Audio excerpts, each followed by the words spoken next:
Welcome to Bari Chats with Nina and Pam of Bari-Bestiez. No sugarcoating here. We are talking bariatric life in all its realness. The wins, Setbacks, food noise, grief, regain, self-care, nutrition, movement, motivation, and mindset. So if you are ready for honest, empowering conversations, you are in the right place. We are serving straight up truth about our experience as bariatric patients. So grab your water, your courage, and remember, we are stronger together. Hey guys, Pam and I are so excited to have Dr. Kristin Lloyd of the Bariatric Mindset join us today.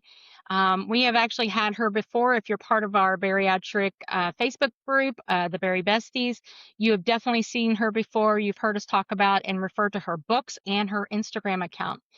So Dr. Lloyd, Kristin Lloyd, if you could just kind of tell us a little bit about yourself and what our discussion topic is today. Yes, thank you for having me and inviting me on to chat with you guys. It's awesome. I am this year, I think it will be 13 years. Come October will be my surgiversary. I had gastric sleeve surgery in October of 2013. And my highest weight was somewhere in the 420s, and have lost over 200 pounds and kept it off. I had regain in between, but for most of the time I've kept off that 200 pounds, and really proud of that. And the thing that I've realized was that it's not just the tools like surgery or medication, but that it's also and even as I've learned more, not just mindset, but really becoming more intentional with our bodies. And so that mind-body interaction and connection is so important for growth. So thinking differently about food, cultivating a different relationship with food. And I really couldn't find anything out there when I was looking. And that's when I had started Bariatric Mindset and said, this seems to be a missing piece. And I talk in a lot of different places about my own struggle with mental health and identity following weight loss surgery and having lost so much weight so quickly. And at the time I had my son was born in 2012. So having a he wasn't a newborn then, but 1-year-old at around surgery, it was about, okay, who am I now? Not just from the weight perspective, but as a mom, as a wife, as a, what's my place in the world? Yeah. What am I doing? And really struggled with bouts of depression, which are not that abnormal for people who have weight loss surgery, because there's such a huge shift. And people think, oh, well, you're gonna lose weight and have tons of confidence. Yes, that's part of it, but the other part is that you're seen differently. You see things differently, you experience things differently, and there can be sometimes a wah that kind of comes with it. And so I we had discussed that talking about that identity piece being important. So I that's what I pulled together today, was that identity piece and how it really is the central focus of your becoming, of who you're wanting to become. And I just want to make one big point about that, is that you don't have to know what that is. I think that it's built along the way. So a lot of people will say, gosh, I don't know who that is, or I don't know who I want to be, because they have a lot of times created this fairy tale exotic fantasy of who they want to be that is not grounded in reality, because you're still you. You're still you with the very foundation. Yeah. It's just a different version of you. And that's where I see a lot of people getting stuck, is they tend to idealize that future self way too much. And, it becomes more of a fantasy. It's like, no, we're not trying to become Cinderella or, Snow White, or we're not becoming this There's supermodel kind of. Right. Yeah, I get that. Your life is going to be completely altered. I mean, there are some alterations that occur. There are some things that definitely Right. change. But I mean, at your core, I'm still Nina. She's still Pam. You're still Kristen. Yeah. We at the core are who we are. And, but I agree. In the beginning, I can remember thinking, oh, if I got to my end result, this was my new world. And I Yep. do remember that. But in reality, 3.5 years later, at my goal, um, yeah, it's definitely not what my fantasy was. I'm Right. nothing like what I thought I would be. Right? Yeah. Yeah. And I think that's what sometimes can be sabotaging Yeah. unintentionally is that there's also this, I call it the when then fallacy, like Mhm. when then that Yeah. people drop into because and that creates part of the fantasy is, well, when I get there, Yes. and my life is gonna look like this and it's gonna be amazing. And I'm like, no, friend, you're gonna still have problems. Yeah, you're still gonna have the problems you have now. It's just you're gonna be thinner. You're gonna be more healthy. That's Your about gene size is just smaller. it. Yeah. And when Right. you add that roller coaster where you do have the regain into the middle of it, then you all of a sudden have all the self-doubt that comes along with it. And I Yep. mean, Pam and I have both been through that. And it, I mean, to be honest, it's almost a little debilitating because you weren't expecting it. You're like, I got this, Right. right? Right. Yeah. Yeah. And I think with that, I I lost my regain. I had regain and I lost regain. My regain, I've talked about this, comes from multiple miscarriages that I had and trying to have a second baby, which just never happened. So I lost my regain before GLP-1s came out. So Good. I know that yes, some people will need a GLP-1, do great on a GLP-1. Not everybody does. Yeah. And it's like it's really personal preference between you and your physician and you and your team. But that's something that I learned as well was just about myself was, okay, how did I get here? What are the things that happened? What was outside of my control? What was inside of my control? And how can I better facilitate growth and healing with food? And where have I been using food to soothe or as a crutch? Yeah. And where has stress impacted me, sleep, those types of things. And that was what helped me to really drill down. I am not the kind of person who is restrictive. I Mm, have never been like that. Long, long time ago in the dieting years, yes. mhm, I probably did that nonsense. I think we all have. mhm. But I am not someone who is like, will eat things that they don't like. Like Right. I am not gonna I'm having a salad and tuna. No, I'm Yeah. not doing that. So I ate well and I ate food that I enjoyed. Mhm. I just shifted clearly my nutrition and the times that I ate and did a lot of check-ins. So there was a lot of self-awareness there. But how I did it is not how everybody else is going to do it.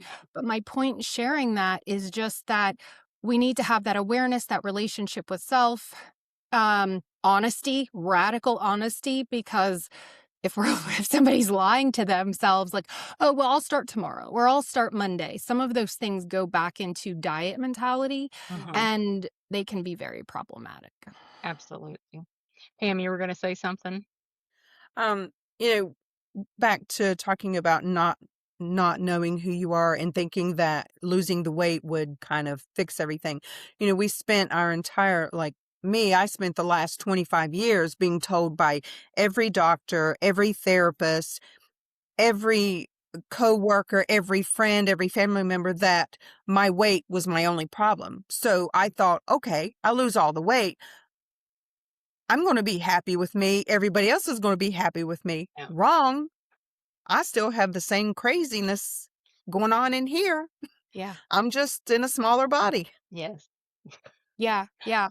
So the thing about that is, and one of the things that you had shared when we were chatting on Instagram was um, about when people compliment you. Yeah. And so that's exactly what I think of is not just when people say this is your only problem.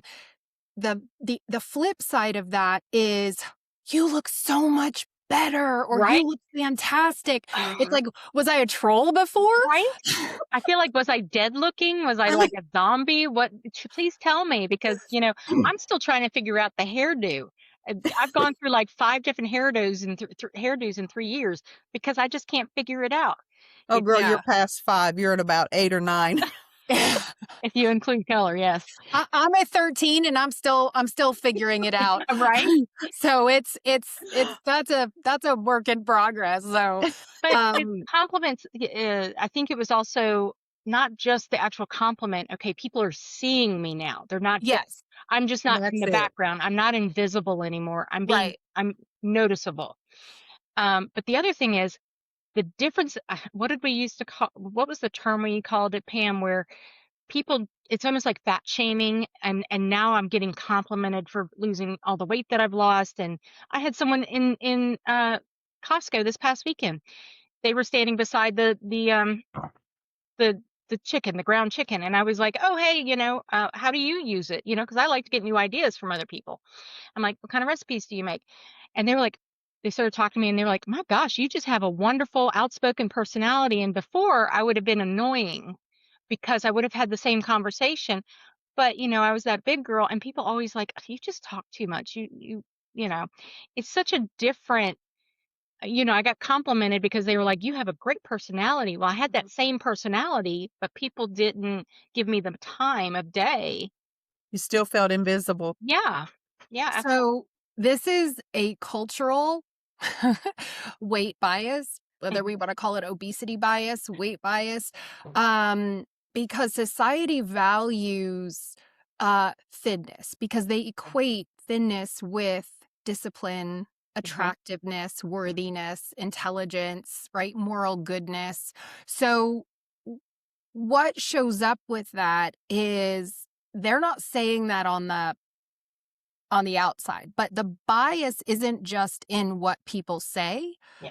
it's in their behavior. Because I can tell you, after surgery, I would have people open doors for me where prior to surgery, I would have like doors would just slap me in the face, or I was ignored too. Invisibility.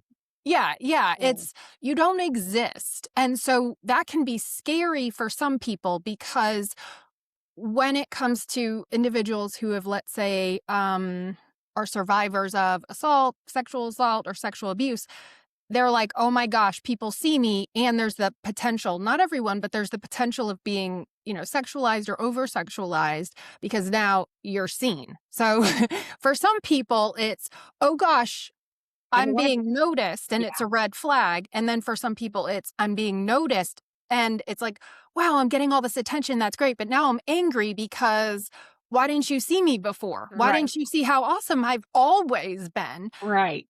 And the thing with this, the other thing that comes up that I think is really important to address is our inherent weight bias that impacts us during regain periods, which is why I brought this up because it's also what comes up when your friends say you should lose weight. This is the only thing that's wrong with you. And then, Yeah. right. And then when you've lost it, it's okay. So how about now? And okay, well, you're socially acceptable now. It's really horrific to It think is. that that's how it is, but it's this unspoken, not really discussed. You'll see different like nonprofits that will talk about obesity bias, weight bias, and medicine and things like that, and they're out there pounding the pavement as they should. Yet you still have a lot of other folks in the wellness space shaming people. And then you've got the food industry, which I'm just going to blanket statement it, that since GLP-1s came out, they're messing with their revenue. So now they're trying to find ways to get around it. Yep. So we're inundated with marketing around food. Yes. We live in a very fast-paced society. It's kind of like problem. What's the solution? Really, the most common solution is human decency, compassion, Right. understanding that we all have different bodies and different body shapes. Yet that's not marketed because that doesn't sell anything. Doesn't sell anything, right? I mean, ever since social media really took off, Facebook, Instagram, TikTok. I mean, and I'll be honest, I had a moment a couple months ago. Pam knows. I didn't tell her right at first because I knew she would get really upset. I do little workout videos every once in a while. And Mhm. I had somebody fat shame me, and I'm not fat, but my skin is very loose because I haven't Yeah. had all the skin removal surgery. I may never. It just depends. It's my choice. But who are Yeah. you to be out there trying to show people how to work out? I'm someone who is actually living the life and trying to share share my story. And because of my insecurity, my Right. Pam and I call it our fat girl syndrome, because Right. that's how we were when we were big girls, is that we shied away from those confrontations and things like that because we were already you know, a problem in society. And so I took down my post instead of keeping it Mhm. up and letting, because normally people come to my, whether I need the rescue or not, they go and they're like, no, no, no, no.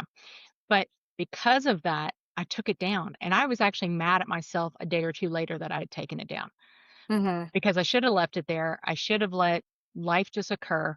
Um, Mhm. but it was just my insecurity that popped up. Yeah. And, it happens. So what's important to look at is that person, whoever that was in some way threatened by your existence. Because if you are out here living your life and doing great things and you don't look the way that they have been programmed or conditioned to Mm-hmm. see you, you Yeah. don't belong. And Yeah. why I say that very intentionally for a reason, and I'm gonna get to why. And then you taking it down unconsciously is kind of like saying to that person, even without words, you're right, I don't belong. Uh, And so think about it's that. it's like hurt. Yeah, it's like it's kind of hurting my heart a little. But then when you didn't know that then, right? Right. I But do. it's also it's a knee-jerk reaction because these feelings are real, they're big, Mm-hmm. and they happen. And the thing about vulnerability is, and sharing things like that, is there are people who will attack you. And often, I mean, more than more than often, most of the time, it's their issue, not Yeah. yours, And right? I It's do their agree with stuff. that. It just sometimes you're in the moment and in the feeling. And if you're already feeling kind of low because maybe I had a regain, I'm already Yeah. kind of feeling that insecurity because I've made some mistakes recently. But I should have known. All I I did was applaud your reinforce. bravery. Oh, I thank just applaud your bravery because, and for even sharing it now, hopefully this will help you to speak your truth even more and to share even more, because I know people who won't go to the gym, who won't do things because they fear exactly what you're talking about. Yeah. That somebody would come up to them and tell them that they don't belong. Yeah. And this is a problem all over. We all belong, but we're seeking where we belong. We're Yeah. seeking like-minded individuals, communities, collectives that give us permission Mm-hmm. to be ourselves. And essentially you showing up and doing that gives other people with, their arm stuff, because I have it too, to be themselves. Yeah. And to say, hey, you belong. So whoever that was, right? It's always the folks who are behind a screen, Yes. that Green warriors. yeah, yeah. Yeah. And it's really sad. And at the same time, um, I can't even tell you how much I resonate, because I think sometimes I don't post for that same reason. Mm-hmm. And I'm human.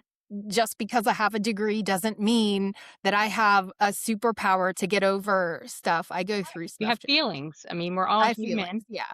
We want to be accepted. And Pam will tell you, I'm a people pleaser because of my trauma from my childhood, and I'm working through all that. I am actually working with a counselor, and Good, good. finally, it took some time, but I finally said, okay, I got to get that help. But I'm doing those things. And every once in a while, though, you get that, oh, do I really want to be out there?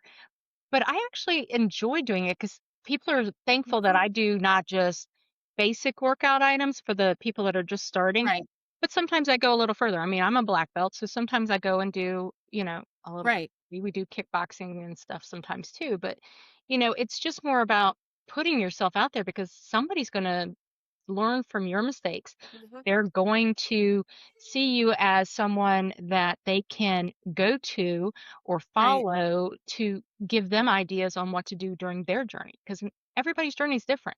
And just seeing the multiple different types, if you look at one person all the time, you're never going to see the whole breadth of this journey. And Pam and I tell people all the time, don't just follow us. We've got Mm-mm. people to follow, we follow other people intentionally. Yeah, We follow a lot of people so that we can see the full gamut of feelings and issues that people have had that we've never even thought of.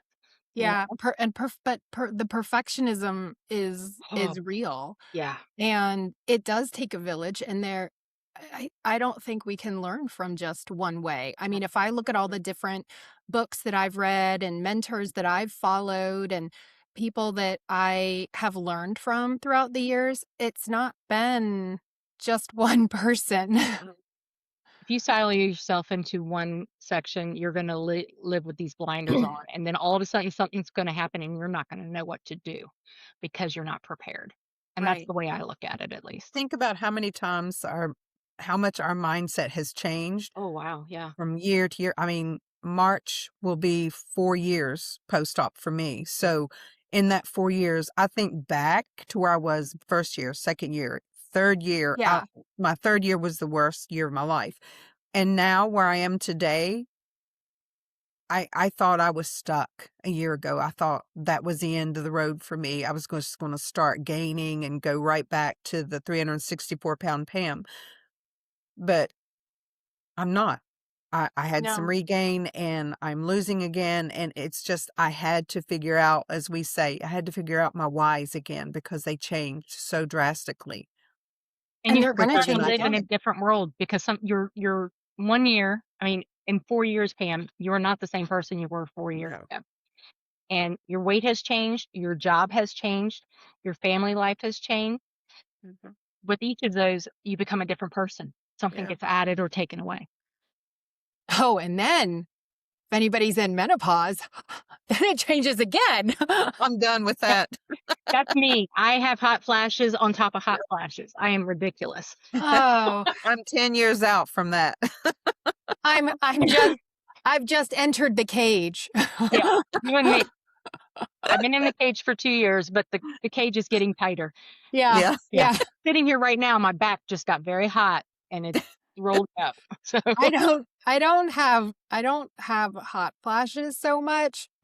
I go through periods of crazy mood shifts, yeah, I did and that in the beginning. my husband wants like a flag system. He's like, can we know, just like at the beach, like what kind of day is it for today? I Where wanted are a we at? stoplight, like the lights for vehicles. I wanted to get one of those.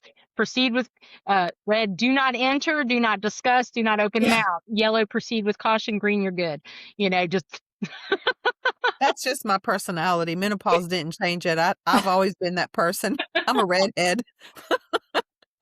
oh. But so what are some things that you would suggest for people that are going through the different stages? We talked about you've got the before, your current, and the person you want to be.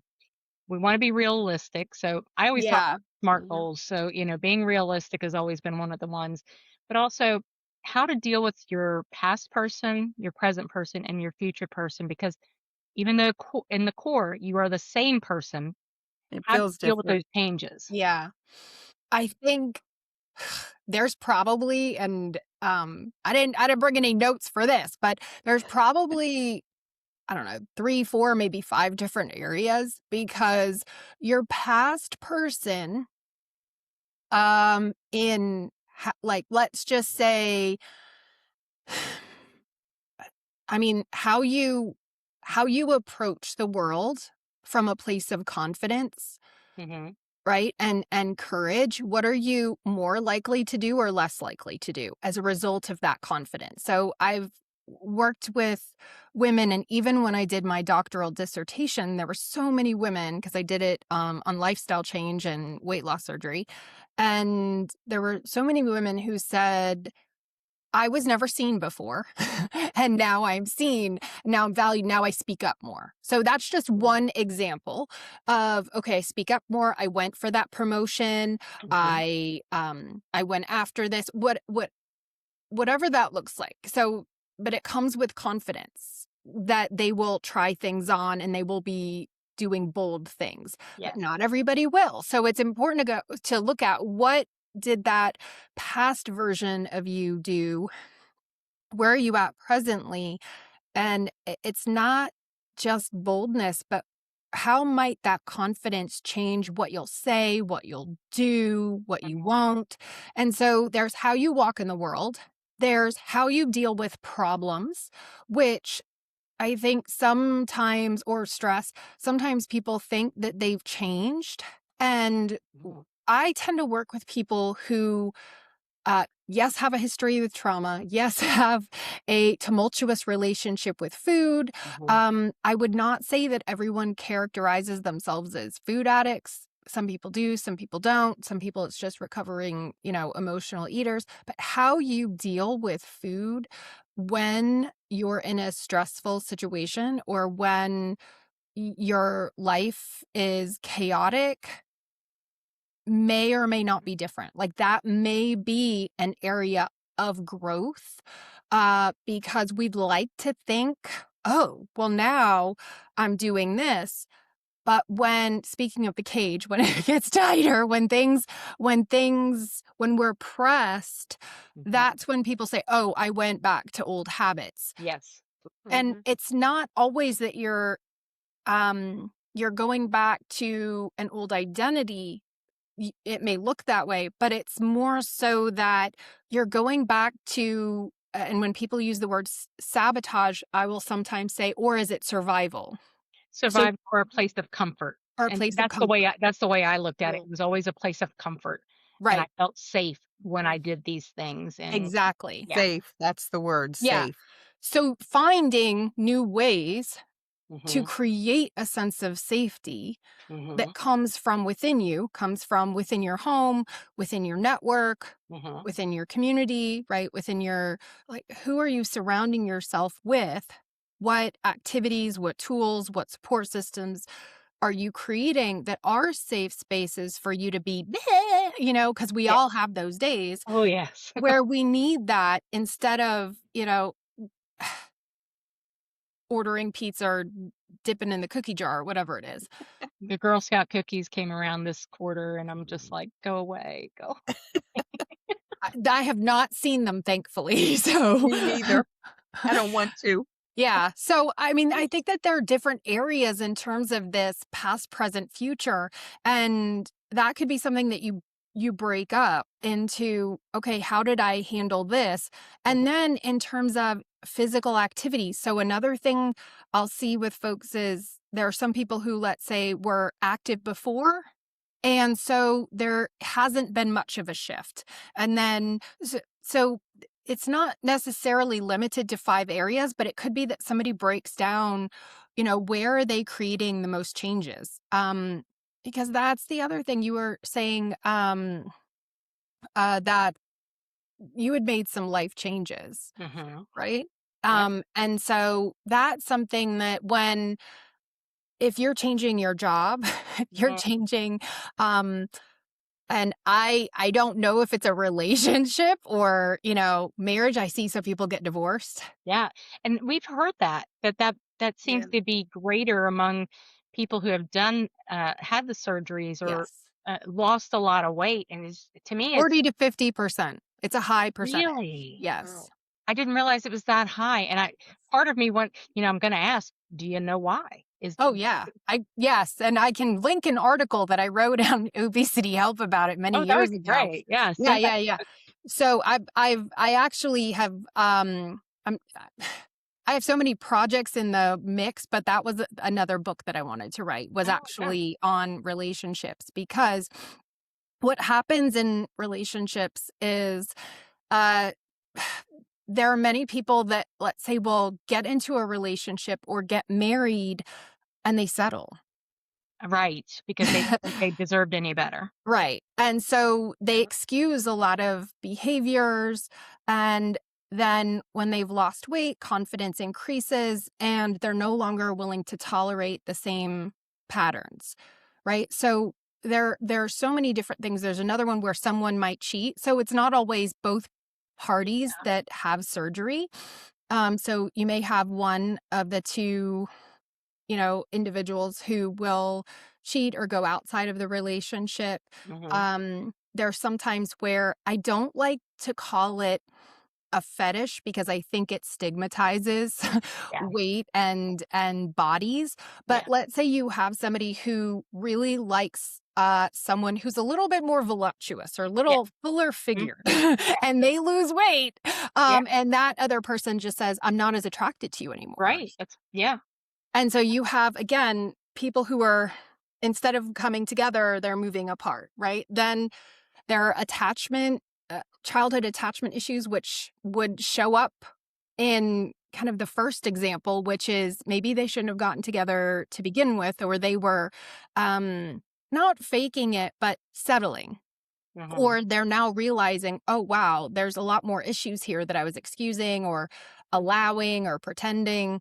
Um, so a lot of the reasons why sometimes can do with jealousy, Mhm. not always infidelity, Right. sometimes infidelity, but a lot of changes, or I don't know who I am anymore, or I don't want this relationship anymore, or it could be now that they're seen and feel more attractive. So there are quite a few reasons, and I don't have them Oh, listed no, out, you're but those are the ones that are top of mind, mhm. um, that I would say are probably the most common, um, when it comes to relationship breakdown. And then, another one that comes about is just if you have two people and you're both sedentary, Yes. one person has surgery and then they're living a more active lifestyle.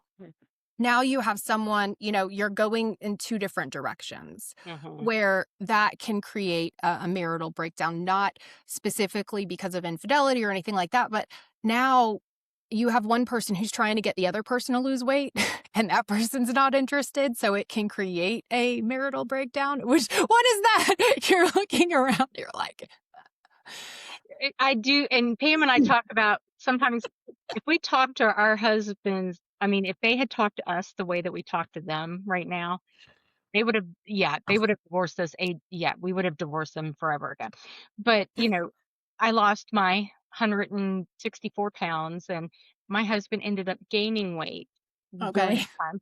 Okay. Mine too. Yeah. And we're both going, how in the heck is that? And then we're always like, hey, you need to lose weight. And we're not being as kind about it as we probably should have been. yeah. We started doing activities. Hey, join us. We go hiking, we go biking, all this stuff. And now we're doing separate activities, which to Mm, me, I don't like that. yeah, So I'm like, you got to join me or we have to find a common ground. yeah. So he has started a GLP-1. He is actually finally starting to see some uh, he refuses to do surgery. And, I That's get that. fine. Every Yeah, person has their own. right. Every once in a while I go, you sure?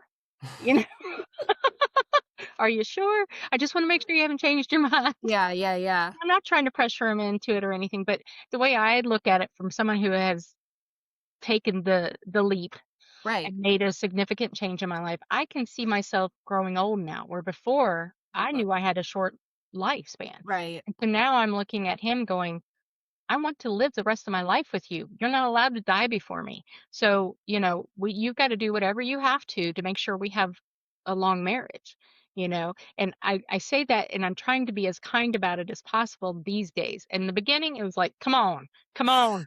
get her Yeah. done, Yeah. Yeah. and I have stepped back a bit, and every once in a while I just kind of go, remember what I said last time? I want to say it again, you know, but he has actually, started the GLP-1. He's starting to see a difference. I mean, he's lost 6 pounds in the last month. Oh, So that's good. yeah, this is the first time he's actually lost weight from it.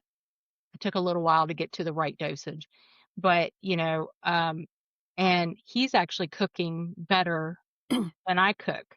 I mean, taste wise, he's always cooked better than me, but now it's protein forward. Pam will come over. He'll make what we call what was that, the burger that he makes with the egg on it. So he makes a nice burger. He puts egg Yeah. on it. He puts a little bit of sriracha and pickles, and it's Yep. delicious. No bun. No bun, just that, and it's delicious. And but he's doing better overall in that. And part of me goes, yay, and the other part of me goes, well, I was kind of rude, wasn't I? So we have to, because I was hard on him is what I was saying. I was hard on him for a while there. You're And, kind. I told my husband, you better stay healthy mhm. or else I'm going to go get a hot one once you Yeah, take off. I think we've all said that at one point or another, And but yeah. he was like, oh, hell no. But my husband actually started biking with me at the end of the summer. It was at the very end. So now we're both like excited about starting up this spring. And Pam, you've done stuff with your husband. You guys have started And he hiking. loves to hike. Yeah. So, it's finding that balance of how do you bring it to them without shoving it down in your face? Because if my husband had said these things to me, I'd have punched him. Well, Yeah. I never told but my husband was always, he still is what I would consider naturally thin. I mean, Mhm. he did gain some weight there for a little while. And it was never I never said, I wasn't on him because it hadn't got, I was more concerned about his A1C because that's something Mhm. that ran in his family. And he ended up getting on a continuous glucose monitor and Okay. monitor stuff. And so he is what I would call, or maybe not so much anymore, but he was a breaditarian. So not a Oh, yeah. vegetarian, but a Yeah. breaditarian. Yes, I got you. I'm with you on that. Yes. Well, yeah, and with I my love husband, he that. had been diagnosed pre-diabetic Yeah. and actually was on the verge of becoming diabetic. He was almost 300 pounds. So I think I was afraid he was going to be where I was. He was only 44 pounds different Yeah. where I started on this journey. Yeah. So I think that's why I started being very Oh, firm for about, sure. For yeah, sure. yeah. Yeah. And my husband had thyroid cancer. Oh, So he's on like a medication for thyroid. So mhm, it's a kind of like, for me, it's always been about my weight. So mhm, when I've looked at him, it's always been more about health. And mhm, so even in my own mindset journey, I had to even shift for myself mhm. away from how can I make this more about health and less about weight. Right. And then when I've talked to him about it, it was always more about health and less about weight. And I remember when I was on my, losing regain, which started probably around 2021, I started going to the gym, got a trainer, and he came a couple times, but he wasn't really into it. And then I think fast forward to 2024, I say our, which kind of tells you a little bit about the story, but my trainer decided to leave the gym because Okay. they were changing management and changing their pay structure. And being the natural entrepreneur that I am, I was like, you should go out on your own. You should go out Mhm. on your own. And he was like, well, I'm quitting. So what are we doing? And I was like, Yeah. what?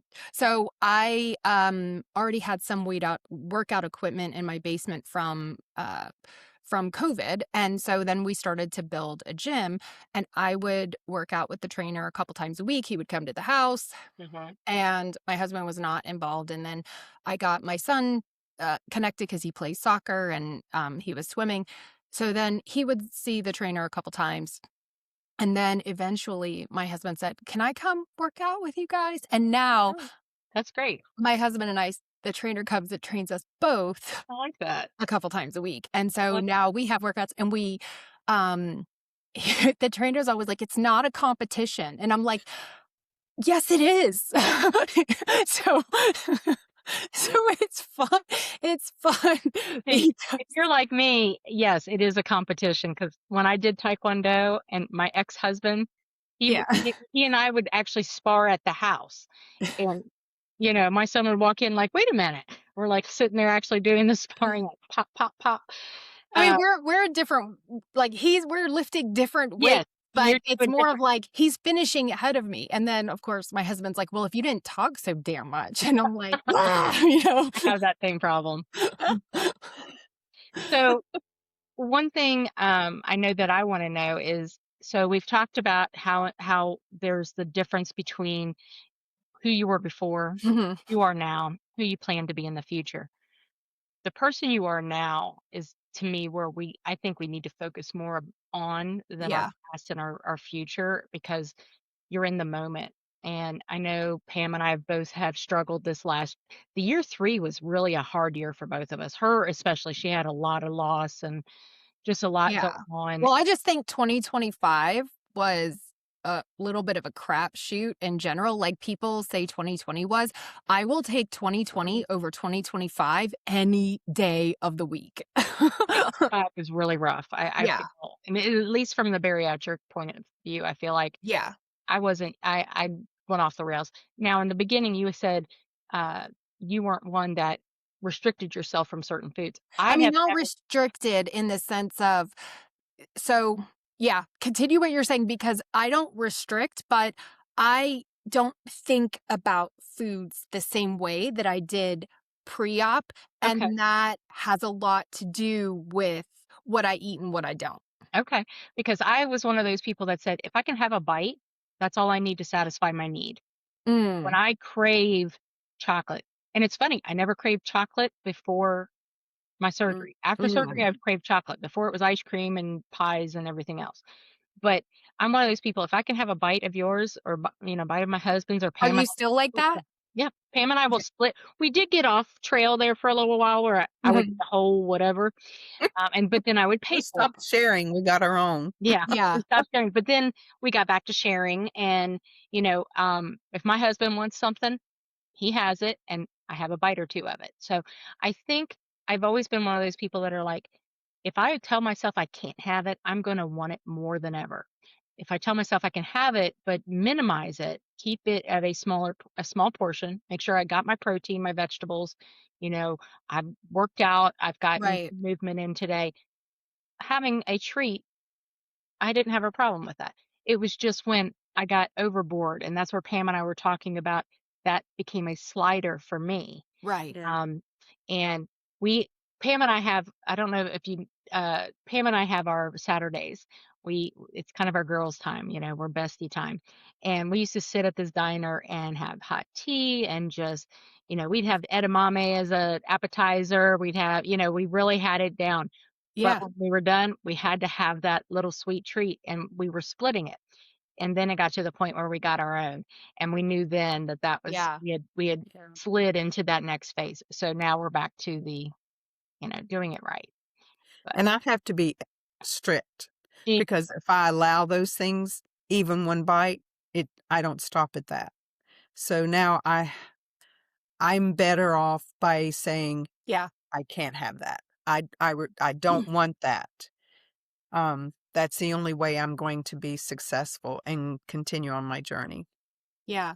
so we have total opposites here, Yeah. and that's what we try to tell people constantly. Pam and I are on the same journey. We literally have lost weight, but around the same time, like the same amount of weight during our journey. Mhm. But I had a broken back for 8 months. I had didn't Yeah. exercise. I couldn't exercise for 8 months.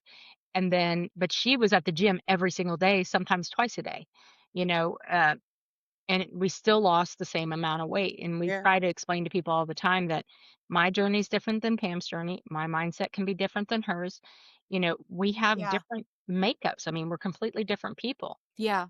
Yeah. And I think we constantly hear on our Facebook page, well, I want to lose this much weight. What do you look like? How much did you lose? And I'm trying to explain to No. people constantly, your journey is yours and yours alone. Nobody else, you can't mirror somebody else's journey. No Mhm. comparison. None at all.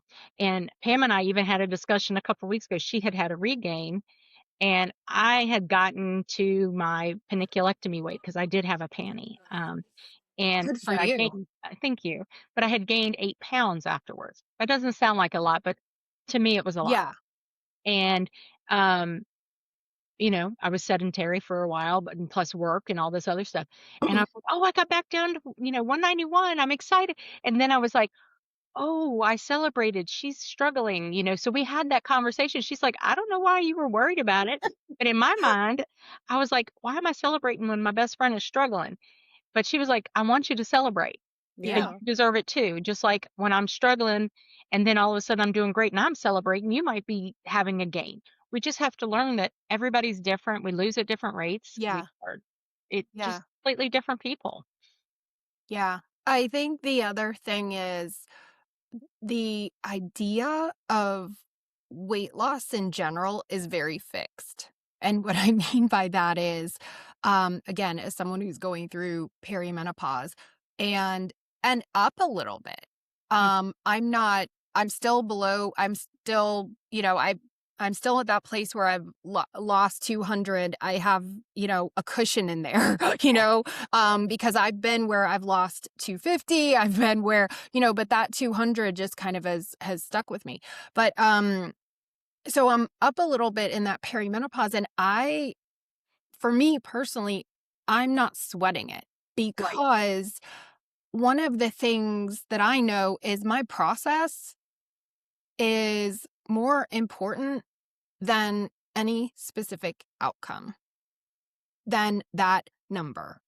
And the number on the scale. Yeah. So and if I keep showing up, and what I have learned in the last, it's probably been a year and a half since I really started perimenopause. If we really look at it, but I probably didn't have symptoms, like really bad symptoms until last year or so, is that I'm on a little bit of a roller coaster, not necessarily weight wise, but just with all of the different symptoms and the hormones and the mood and all of that. And so there are days where I feel great and my workouts are fantastic. And then there are other days where I'm dragging myself to do it. And so as long as I keep showing up, that's my win. And I do think celebrating where you are is important. However, if I were to get on the scale, and this is where it becomes tricky, because if I were to get on the scale and I were to say, okay, non-judgmentally, I'm just going to check in and see where I'm at, which is what I do. And I say, okay, that's where we're at. And I can look at my tracking and I can look at my activity and I can look at my water. I can look at my mood. I can't look at my hormones because we're not checking that, that regularly. But I'm looking at all the other data and I'm like, okay. And I can see trends up and trends down and trends based on mood. And if I get, my panties in a wad over up 3, down 4, up 5, down that's going to make me more crazy. Yeah, that's going to stress you out. That's going to stress me out. Sam's actually taught me a little bit more about that because I'm a scale watcher. I will get on it every day. If it helps you. It's just one of those things. It makes me feel better. And it doesn't make me feel worse. It just says, oh, you need to tweak. If I need to, it's my tweaking, visibility. Right. But, Pam has taught me because Pam, you can speak on this. You don't weigh as much as I do, as in how often or anything like that. But frequency. Yeah. Right. Frequency. And, she'll have big drops. She'll drop 3-4 pounds in a day, she'll go to the bathroom, Pam. I know. We talk about that. That's my trick. Don't tell it. Don't tell it. You got to go to the bathroom first. But, I think I always tell people, don't just measure with your scale, measure with how your clothes fit, how you feel.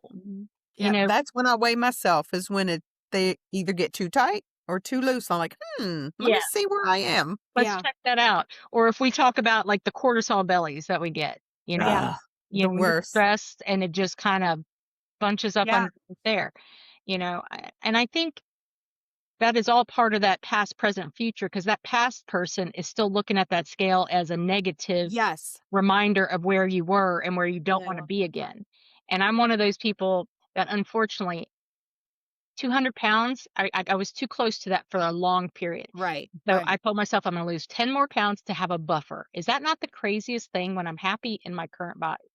I'm like, why do I feel like I have to lose 10 more pounds? I'm in a size 10 to 12. I'm perfectly happy with where I am, but I want that buffer because I don't want to hit that 200 mark again. It's such a Yeah. silly thing. No, it's not. It's It's not a silly thing because it's what you need to feel safe. Yes, and you're right. Yeah. But still, it's just one of those things that, and I think that's why I'm such a scale watcher, and I will probably always be. It's just something I've always done. Even when I was Yeah. at my largest, I still watched it every day go up. I didn't. Oh yeah, really? Yeah. Me neither. Yeah. And I it didn't was weigh more myself for like because 3 years. yeah, it was more the shame. And I remember that's why I don't have a number, because I remember that I had gotten on the scale, the highest it went up to was 420, and the die was one of those dials, and it went Oh way yeah. past. It went way past, but it wouldn't register a specific. And I was like, whoa, okay, we got to do something. And Yeah. it's not about being blind or oblivious to it either. It's I think just knowing, and you were talking about scale watching, I see those that the scale watching ruins their day or determines their Oh worth. And yeah. so that's where it can be too connected. And that's where we get to like that body dysmorphia and the Yeah. judgment. Mhm. Is if you're looking in the mirror and you're saying, oh, I hate how I look.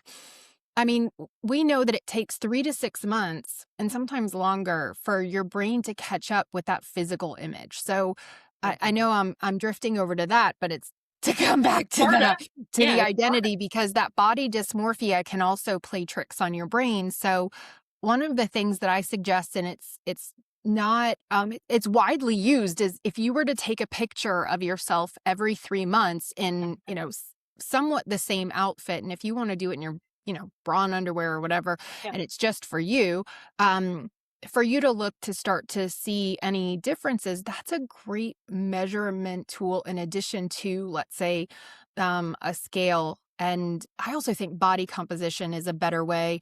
Not Yeah. everybody has access to, something like a bod pod or a DEXA scan or something like that, which can really show the changes in your body composition over time. But there are some days that you'll see uh, a reflection that you like, that you Yes. feel good about, and then there's some days that you won't. And so it's sometimes that the mirrors are unreliable because there can be so many things that impact body dysmorphia, And you stress. could be bloated that You particular could day. be I mean, bloated, it's right? just little things. It could be, even though it's a size 12 jeans, those jeans may run smaller just because it's the brand, things like that. And believe me, Pam has taught me a lot about my clothing because Well, it could be that the pants fit fine, but today you feel fat in them, whereas last week or 2 weeks ago, you Mhm. felt cute in them. Right. It's just like literally those types of shifts where on some day you may feel cute and then someday you don't. And it may it just will change. And I think that's where we we've got to practice compassion and Mhm. kindness and grace. And it's not the same thing as, excuses or you know there's a whole lot of judgment and shame that a lot of people feel when you've had or struggled with your weight for a very long time. Yeah. um I know I struggled since puberty. So I don't know how long it was for each of you, Yeah. but 13 when I got on the scale for the first time, and the girl goes, You're like an adult, a small adult." And I went, "Mhm." You know. yeah. Yeah. So when this goes back so long to childhood, Mhm. there's sometimes this, yes, there's the thought of I don't want to go back there. Right. But there's also, you don't trust your body. Yes. And that becomes where the flip side of that is learning your body, just like learning your self-talk or what you say to yourself in here, because that's going to make a difference. Um, who you were, who you Yeah. are, and who you're becoming is what you've got on replay over and over and over. And that can be shifted because it's often not what other people say to us that's the worst. It's what we're saying to ourselves when we don't even realize it. Mm. And then there are those patterns along with how we see ourselves and the judgment that we may carry when looking at the mirror.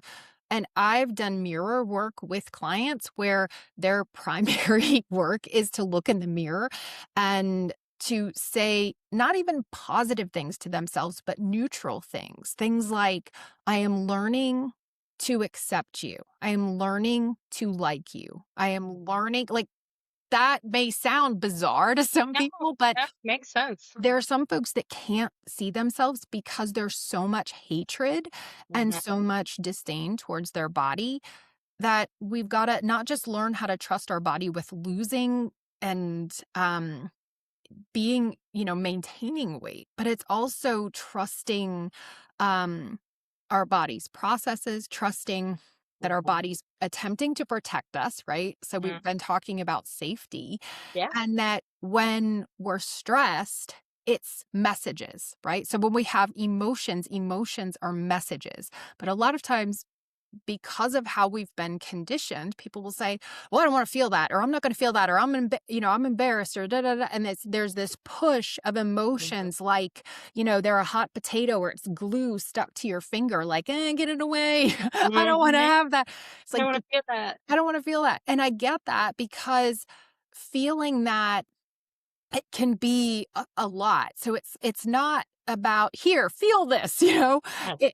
it's more getting acquainted with what is it telling you Yes. and starting to observe it a little outside of what is the message that it's sending. And especially when we're dysregulated, it could be, I don't feel safe. I don't feel I can speak my truth. Or there's an environment where I feel judged because everybody's looking at me, just going back to an earlier part where we were talking about people in the comments. If I go to that party, everybody's going to be looking at me Yeah. because I don't look the same that last time they saw me. Or Right. and so even though you may think, yes, I look better, but I don't want to have a conversation about it. Or Yeah. Yeah. so there's a lot of internal dialogue that is happening inside, and we tend to oversimplify or like push it down or not think about it because what we're often um thinking about is a lot more surface, right? And Yeah. I'm someone who thinks very deeply, um, and not everybody does. And I think that's another part of this is when we're making changes, a lot of times people will think very shallowly and they don't think about like what we call metacognition, thinking about their thoughts. Like we need to have a relationship with ourselves, just like we would have a relationship with a spouse or a best friend. And oftentimes there's no time that Yeah. people will create for that. So if I were to say, hey, what about your relationship with yours? What are you talking about? Or relationship with your body? What are you talking about? Because it's just not, it's not a thing. Yet, in order for us to understand, well, why did I do that? Why did I say that? Why did I react that way? Self-awareness is so important. And that's how you build, not just the identity of who you want to be and how you want to walk in the world, but to get to know yourself, to trust yourself. That's a whole other conversation. But self-trust, body trust, trusting that you'll do what you say you're going to do and follow through with things has to do with that relationship with self and very much identity. But a lot of times our focus on identity is how do they see me? And so a lot of Yeah. times we're focused on creating an identity that is palate pleasing for others. Yeah. It's not authentic or aligned for who we really are, and that creates a disconnect. I do want to close it with one statement. If there was one thing you could to say to someone that is struggling with the past, present, and future of themselves, what would that be? Oh my gosh. I'm not succinct. Okay. Your past does not define you. You always have the power to choose again. Adopt a growth mindset because you're going to make mistakes, and Mhm. mistakes are how you learn.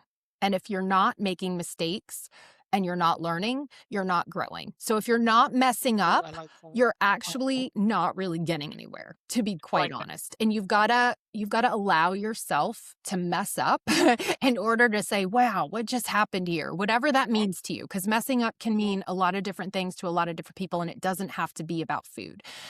And I would say, in terms of the becoming, stop trying to white knuckle it. Like, there's these people that are holding on. Like, you've seen the little memes of like the little girl in the teacup where she's Yeah. like let go. Your future self is not this perfectly crafted version of you. It's an evolved, up leveled, more skilled version of you. We need I like that. skills and we need tools. It's still you. You're just more skilled, and more your tools are locked in. You're just more conditioned into the way of life that you want to be, and that present you needs love and patience and understanding and accountability. And accountability is not shaming, blaming, or judgment. Accountability is being able to be radically honest, very truthful, and to be able to hold space for that truth, to say, I see you. I see where you're struggling. I see what's happening here. I care for you. I love you, or I want to love you, because if people don't love themselves, I want to love you. Mhm. And I'm here for you. That relationship with self, and to say, okay, what can we learn from this? And then, okay, move from it. And that helps to cultivate the self-talk. And without it, a lot of times we go back to old patterns, and it's just that shame blame cycle, because it's repeating. It's Groundhog Day. I've said that a lot lately, Yeah. and we're not even at Groundhog Day yet, but it's Groundhog Day. People are like, why am I here? And it has to do with the learning. I guess we can end on that statement because, to be honest, I think you've said everything in that last statement that I was hoping to hear, at least for myself. Pam? Definitely. I have noticed in the last few months, I'm learning to love myself all over again. When I first lost the weight, I started loving myself, but I went through that phase where I was stuck and I stopped loving myself again. And now I'm learning to love myself all over again. So it's about learning to accept yourself where you are today Hmm. in order to move forward. And I think, like you said, holding space to be able to deal with the moment Yeah. and then say, okay, we've dealt with it, let it go. Don't sit there and criticize yourself because you made a mistake. And I love, love, love, love that because we Two talk other about, things that I'll add here that are quite short but very potent. okay. None of us have a time machine, and if we did, we would use it. We can't go back. None of us have a time machine. Number two, none of us have a crystal ball, because if we had that, we would use that too. Mm-hmm. And to see into the future, to look ahead, none of us have a crystal ball. None of us have a time machine. Yeah. Really, the most important moment, and we've heard about the power of now, and I'm not touting that stuff, but it's right now in this moment is where we have the most power, and we Mm-hmm. give it away to the future and the past. Ooh, yeah. Ooh, That that's good. that's perfect. Yeah. I mean, you're right. Absolutely. Well, Kristen, thank you for joining us You're on Bari welcome. Chatz with Nina and Pam of Bari-Bestiez, and we hope to see you soon. Same. Thank you, guys. Thank you. Why is ProCare Health Bari-Bestiez preferred choice for bariatric vitamins and supplements? They are designed specifically for bariatric bodies. They have complete daily nutrition in one easy dose. No fillers, no junk, just quality you can trust. Tastes great and easy to stay consistent. Saves patients 49 to 61% on their monthly supplement costs compared to other leading brands. They believe in quality over cost. They're backed by real results in a community that cares. Because after surgery, your vitamins shouldn't be complicated. Go to procarenow.com. That's PROCARENOW.com and use the code Bari-Bestiez. That's BARIBESTIEZ at checkout for 15% off your order or subscription. That's a wrap on Bari Chats. Besties, it's time to close the mic for now. Thank you for joining us on this journey of honesty, laughter, and all things bariatric. Through the highs, the lows, the food noise, and the NSVs. We hope you found connection, inspiration, and maybe even an aha moment along the way. So follow and subscribe Bari-Bestiez on Facebook, Instagram, and TikTok. Want a behind-the-scenes up-close action? Join us on YouTube and don't miss a moment.